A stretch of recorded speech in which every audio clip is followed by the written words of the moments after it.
The World Gold Council is out on Thursday with its quarterly gold demand trends report. The report found that demand for the yellow metal dropped 21% for the third quarter of 2013 from the same period a year ago. Demand totaled 868.5 tons.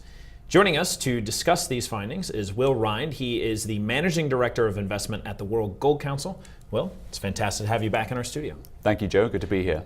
So we saw demand drop by 21%, a sizable drop. I mean, is this the type of trend we should start to expect in the following quarters? Well, we look at investment demand and overall demand for gold, then yes, there has been this drop of 21% from Q3 of 2012. But looking a bit more specifically into why, we see two main attributable factors. One being the regulation and government intervention in the Indian market, curtailing demand there. And then the second being physically backed gold ETFs and the continued outflows we saw through the quarter. But leaving those two aside, we've seen very strong demand from the other principal sectors, i.e. coins and bars, technology, jewelry. Let's turn a second to central bank buying. We saw central bank buying drop by about 17% year over year. Is this something we should expect to continue, or are we going to actually maybe see an uptick again in coming quarters?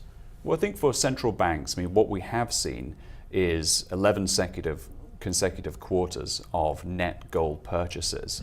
And we don't have any reason to believe that there will be any material adjustment of that going forward. What we have seen is a slowdown in the velocity of purchases over that quarter. And this we attribute to two principal factors. One, the emerging market crisis over the summer, and second, the overall volatility in the price of gold just over that quarter. So let's finally turn back to the ETFs. You had mentioned ETF outflows being quite large and in fact having an effect on the top line demand.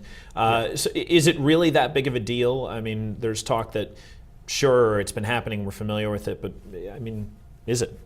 So ETF outflows were certainly a factor that contributed to the slowdown in demand that we saw in Q3. However, what I can say is that was clearly reflected at the end of Q3, which is the end of September.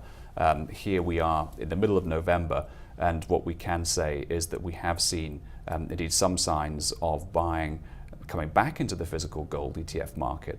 And I think the main driver behind that is as we close out or begin to start to close out 2013, we see equity markets at all-time highs, and we start to see real investor conversations about diversifying portfolios again and trying to adjust some of that equity risk to alternative assets such as gold. Right. All right, Will Rhind, as always, it's great to have you in the studio. Hope to have you back again soon.